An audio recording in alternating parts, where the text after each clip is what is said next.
తెలంగాణలో private medical కాలేజీలు 4.5 MBBS కోర్సుకు 5 ఏళ్ల ఫీజు వసూలు చేస్తూ దోపిడీకి పాల్పడుతున్నాయి. కాళోజీ హెల్త్ యూనివర్సిటీ ఆదేశాల్ని బేఖాతరు చేస్తూ చల్మెడ ప్రతిమా కళాశాలలు విద్యార్థుల్ని బెదిరిస్తూ అదనపు వసూళ్లకు దిగుతూ ఉండటంతో బాధితులు ఆందోళన వ్యక్తం చేస్తున్నారు. ప్రభుత్వం తక్షణమే స్పందించి చర్యలు తీసుకోవాలని తల్లిదండ్రులు కోరుతున్నారు. మరింత సమాచారం మా ప్రతినిధి వేణు అందిస్తారు. రాష్ట్రంలోని ప్రైవేట్ మెడికల్ కళాశాలల ఫీజుల మాఫియా దోపిడీ ఇంకా కొనసాగుతూనే ఉంది. 4.5 సంవత్సరాల కోర్సుకు తీసుకోవాల్సిన ఫీజును 5 ఏళ్లకు లెక్కిస్తూ ఏటా 200 పైగా కోట్ల దోపిడీకి పాల్పడుతున్నారు. ప్రస్తుతం మనం యూనివర్సిటీ వద్ద ఉన్నాం. సో ఇక్కడికి బాధిత పేరెంట్స్ కూడా వచ్చారు. సో తమ పిల్లల్ని 5 సంవత్సరాల కోర్సుకు ఫీజు కట్టాలంటూ వేధింపులకు గురి చేస్తున్న ఘటన గత నెలలోనే బిగ్ టీవీ కథనాలు ప్రసారం చేసింది. అయినా కొన్ని కాలేజీలు ముక్కుపిండి ఫీజులు వసూలు చేసేందుకు సిద్ధమయ్యాయి. సో ఏం చెప్తారు? నిజానికి 4.5 ఇయర్స్కి ఇవ్వాలంటూ ప్రొసీడింగ్ కూడా ఇచ్చింది యూనివర్సిటీ నుంచి. సో మళ్ళీ 5 సంవత్సరాల ఫీజు వసూలు ఎందుకు అడుగుతున్నారు అసలు? సో ఏం చెప్తున్నారు వాళ్ళు కాలేజీలు? సో మొదటి రీజన్గా చెప్తే ప్రైవేట్ మెడికల్ కాలేజీలు రాజకీయ నాయకుల కమ్మంద హస్తాలు, అంటే వాళ్ళే అవడం, అసలు వాళ్ళకి తెలిసిన వాళ్ళు పెట్టడం వేరు, వాళ్ళే పెట్టడం వేరు. మెడికల్ వ్యవస్థను మొత్తం వాళ్ళ గుప్పిట్లో పెట్టుకొని కాలేజీలన్నీ వాళ్ళే స్థాపించి అసలు రూల్స్, ఎన్ఎంసీ రూల్స్ కానీ యూనివర్సిటీ రూల్స్ కానీ మాకు ఏం సంబంధం లేదు. మేము ఒక సామంతరాజులం, మా సామ్రాజ్యం మా మెడికల్ కాలేజీ, మేము చెప్పినంత ఫీజు కట్టాలి తప్ప మీరు ఇది కాదని ఏం చేసినా కూడా మేము పట్టించుకోం. అవసరమైతే ఫెయిల్ చేస్తాం, ఇంకొక 6 నెలలు పెంచుతాం మీ చదువును. మీరు ఇబ్బంది పడాలని అనుకుంటే మాతో యుద్ధం చేయరు, లేకపోతే మేము చెప్పినంత ఫీజు కట్టుర్రి. అంటే ముక్కు పిండి ఎట్లయినా చేసి పేరెంట్స్ యొక్క కష్టాన్ని, రక్తాన్ని తాగడానికి సిద్ధపడ్డారు తప్ప మేము సర్వీస్ కోసం మెడికల్ కాలేజీలు పెట్టించినాము, మేము పిల్లలకు చదువు చెప్తామనేటువంటి మినిమం ఇంగిత జ్ఞానం లేకుండా మెడికల్ కాలేజీలు నడుపుతున్నారు. ఎందుకంటే యూనివర్సిటీ నుండి ఇప్పటికి 3 సార్లు నోటీసులు ఇచ్చారు. 4.5 ఇయర్స్కే ఫీజు తీసుకోవాలి, దాన్ని 5 ఈక్వల్ ఇన్స్టాల్మెంట్స్ అని చెప్పారు. అయితే ఈక్వల్ ఇన్స్టాల్మెంట్ అని చెప్పి ఇచ్చినటువంటి ఫీజుని వీళ్ళు ఈక్వల్ ఇన్స్టాల్మెంట్ తీసుకుంటారు. దానికి కూడా యూనివర్సిటీ స్పష్టంగా చెప్పింది, మేము ఇచ్చినటువంటి ఫీజు ఫర్ ఇయర్ది, దీన్ని ఇంటూ 4.5 చేసి 5 ఈక్వల్ ఇన్స్టాల్మెంట్ తీసుకోమని చెప్తున్నారు. అయినప్పటికీ కూడా కొన్ని కాలేజీలు పర్లేదు. సో బిగ్ టీవీ కథనాలకు, యూనివర్సిటీ లెటర్లకు స్పందించి ప్రస్తుతం 4.5 ఇయర్సే తీసుకుంటామని, ఫైనల్ ఇయర్ ఫీజు 6 నెలలే కట్టాలని ఆర్వీఎం కాలేజ్ అవుతుంది, కొన్ని కాలేజీలు లెటర్లు ఇచ్చినాయి. సో మేము దాన్ని చాలా హ్యాపీగా స్వాగతించినాము.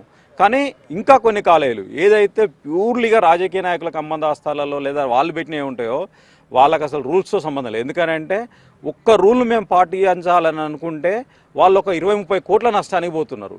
మేమెందుకు నష్టపోవాలి? అక్రమం ఉట్టి వస్తానాయి కదా, అంటే భయపట్టిస్తే పైసలు వస్తానాయి. మేము ఫెయిల్ చేస్తామని భయపట్టిస్తే కోట్ల రూపాయలు వచ్చి పడతానాయి. ఈ భయపట్టించుడే కదా. వీసీ మనం చెప్తే కాదంటాడా, లేకపోతే లేదా వీసీని మనం ఏమైనా చేయవచ్చు, మార్చవచ్చు అనుకుంటారో, మరి ఏమనుకుంటారో. హెల్త్ మినిస్టర్ మనం చెప్పొచ్చు అని అనుకుంటున్నారు. అంటే మనం చేసేది రాజకీయం, మనం చేసేది వ్యవస్థ అన్నట్టుగా తయారయ్యారు. సో ఇప్పటికిప్పుడు ఏం చేస్తున్నారంటే, ఇక విచిత్ర పరిస్థితి ఏంటంటే నోటీసులు పంపుతున్నారు, లీగల్ నోటీసులు పంపుతున్నారు పేరెంట్స్కి. స్టూడెంట్స్ పేరు మీద లీగల్ నోటీస్ అసలు తీసుకునేదే అక్రమము. ఆ అక్రమానికి లీగల్ నోటీస్ పంపడం అంటే ఎంత భయభ్రాంతులకు గురి చేస్తున్నారు పేరెంట్స్ అంటే అర్థం చేస్తారు. జరిగింది అసలు మీ అబ్బాయికి సంబంధించి 4.5 ఇయర్స్ ఫీజు మొత్తం కట్టారా? అసలు మీ ఆ కాలేజ్ అడ్మిషన్స్ వెళ్ళినప్పుడు ఏం చెప్పారు, ఇప్పుడు ఏం చెప్తున్నారు? అసలు ఏం లీగల్ నోటీస్ ఏమైనా పంపారు మీకు? మేము యాక్చువల్గా రియాలకేషన్ అయిన స్టూడెంట్స్ ఇక్కడ మాకేం చెప్పారంటే ఇయర్ ఫీజు 23,10 ఇయర్ కట్టమన్నారు. సరే అని చెప్పి ఇయర్కు 23,10,00,000 లెక్క కడుతున్నాం.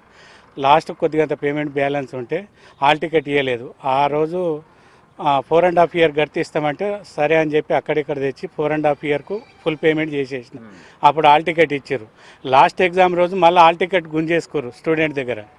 ఎందుకు గుంజేసుకుంటారంటే ఇంకా హాఫ్ ఇయర్ పేమెంట్ మీరు కట్టాలి, లేకపోతే ఇయ్యమని చెప్పి లాస్ట్ రోజు వరకు కూడా మమ్మల్ని పీడించి మాకు బలవంతంగా ఒక చెక్ తీసుకొని వాళ్ళ ఇష్టానురీతిగా మాతోటి ఒకటి లెటర్ రాపించుకొని మా చెక్ తీసుకుండ్రు. చెక్ తీసుకున్న వారం రోజులకే మాకు ఇంటిమేషన్ లేకుండా స్టూడెంట్ మీద చెక్ తీసుకుర్రు. అది స్టూడెంట్ మీద చెక్ బౌన్స్ చేసారు. అసలు కట్టేది పేరెంట్, స్టూడెంట్ మీద ఎట్లా చెక్ తీసుకుంటారు? అయినా ఇచ్చిన తర్వాత మళ్ళీ ఏం చేశారు, లీగల్ నోటీస్ పంపించారు. లీగల్ నోటీస్ పంపించి ఇప్పుడు ఏం చేస్తారు, కోర్టుకు గుంజుతామంటారు. ఆల్రెడీ చెక్ బౌన్స్ కేసు కింద గుంజుతామంటారు. నేను ఆల్రెడీ లీగల్ నోటీస్ ఇది.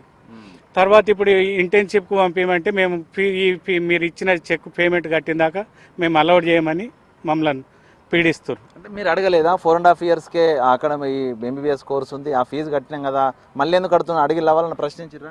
ప్రశ్నించిన ఏమంటున్నారు? ఆ కాలేజీలు లేదు, వేరే కాలేజీలు అంతా 4.5 తీసుకుంటారు కదా, మీరెందుకు తీసుకుంటారు అంటే ఆ కాలేజీలో గురించి నాకు చెప్పొద్దు, మాది ఇక్కడ స్పెషల్, మేము చెప్పిందే వేదం అన్నట్టు మాట్లాడుతారు అక్కడ. ఏంటి మరి ఏం కోరుతున్నారు మీరు? ఇట్లా అక్రమంగా మీ దగ్గర 12 లక్షల రూపాయలు వసూలు చేయడానికి ప్రయత్నం చేస్తారు, లీగల్ నోటీస్ పంపారు. సో ఏం కోరుతున్నారు ప్రభుత్వాన్ని? మీరు ఏం కావాలి న్యాయం? ప్రభుత్వం అంటే ఇప్పుడు మాకు న్యాయం చేయాలని కోరుతున్నాం. వీసీ గారికి ఇంతకు మొదలు నాకు జరిగిన ప్రతి విషయాన్ని కూడా రిజిస్టర్ గారికి వాట్సాప్ పంపితే అతను ఏం చెప్పిండంటే, మీరు వచ్చి లీగల్గా మీరు ఇది వాట్సాప్ పంపకండి, మాకు రైటింగ్లో ఇవ్వండి, నేను యాక్షన్ తీసుకుంటా అని చెప్తే ఈ రోజున అందుకే కాలేజ్ దగ్గరికి వచ్చి లీగల్గా నేను కట్టిన ఫీజుల రిసిప్ట్లు కానీ నాకు ఇచ్చిన లీగల్ నోటీస్ కానీ ఇక్కడ వచ్చి కంప్లైంట్ చేద్దామని వచ్చినాను. మీ దగ్గర 4.5 ఇయర్స్ కట్టిన రిసిప్ట్లు ఉన్నాయా? పేమెంట్లు ఉన్నాయి. ఓకే. సో ఏం చెప్తారు మీరు? నిజంగా ఈ కాలేజీలు ఈ దౌర్జన్యంగా వసూళ్ళకు పాల్పడుతున్నాయి కదా, బహిరంగంగానే వసూళ్ళకి చేస్తున్నాయి, ఏం చెప్తారు? అసలు ఏం న్యాయం జరగాలి పేరెంట్స్కి, మెడికల్ స్టూడెంట్స్కి? వాస్తవానికి పేరెంట్స్ మాత్రం చాలా కష్టపడి ఫీజులు కడుతున్నారు. దీని విషయంలో మాత్రం మా పేరెంట్స్ అసోసియేషన్ తరపు నుంచి మేము కోరేది ఏంటంటే, మీరు న్యాయంగా మీకు 4.5 ఇయర్స్ ఎంత అయితే 4.5 ఇయర్స్ ఎంత ఉందో అదే 4.5 ఇయర్స్ తీసుకోవాలి, పిల్లలకు న్యాయం చేయాలి, పేరెంట్స్కి న్యాయం చేయాలని చెప్పి కోరుకుంటున్నాం సార్. సో ఇది చూసాం కదా నీట్ పేరెంట్స్కి సంబంధించినటువంటి ఆవేదన. సో ఇది కొన్ని ప్రైవేట్ కాలేజీకి సంబంధించినటువంటి భాగోతం. సో 4.5 ఇయర్స్కే ఫీజు చెల్లించాలంటూ కాలేజీ యూనివర్సిటీ నుంచి ప్రొసీడింగ్ వచ్చింది. 4.5 ఇయర్స్కి వీళ్ళు పేమెంట్స్ కూడా చేశారు.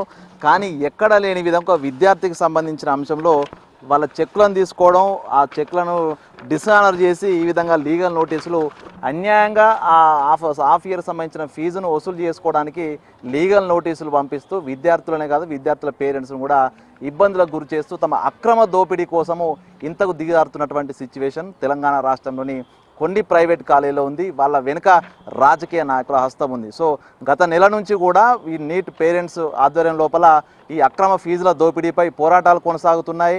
కొన్ని కళాశాలలు మార్చి 4.5 సంవత్సరాలకే ఫీజు తీసుకుంటామని మార్పు వచ్చినా కూడా మరికొన్ని కళాశాలలు తమకు పట్టదంటూ కూడా ఈ విధంగా లీగల్ నోటీస్తో బెదిరించి పిల్లల తల్లిదండ్రుల నుంచి బలవంత వసూళ్లకు పాల్పడుతున్నాయి. ఇప్పటికైనా ప్రభుత్వం కళ్ళు తెరిచి, విద్యాశాఖ అదేవిధంగా మెడికల్ శాఖ కళ్ళు తెరిచి ఈ కళాశాలపై చర్యలు తీసుకోకపోతే ప్రతి ఏటా సుమారు 200 కోట్ల రూపాయలు బహిరంగ దోపిడీ తెలంగాణలోని ప్రైవేట్ కాలేజీ చేసినట్టు సిచ్యువేషన్. సో దీనిపై ఇప్పటికైనా సీఎం రేవంత్ రెడ్డి తెలంగాణ ప్రభుత్వం కళ్ళు తెరిచి ఈ అక్రమ వసూళ్ల దందాపై విచారణ చేపట్టి వాళ్ళపై చర్యలు తీసుకోవాలి. వైద్య వృత్తి చేస్తున్నటువంటి విద్యార్థులను, ఆ తల్లిదండ్రులను కాపాడాలంటూ కూడా విద్యార్థుల పేరెంట్స్ కోరుతున్న పరిస్థితి. చూద్దాం ప్రభుత్వం ఏం స్పందిస్తుందో, ఈ అక్రమ వసూళ్లకు ఏ మేరకు చెక్ పెడుతుందో వేచి చూద్దాం. వీడియో జర్నలిస్ట్ సంతోష్తో వేణు బిగ్ టీవీ.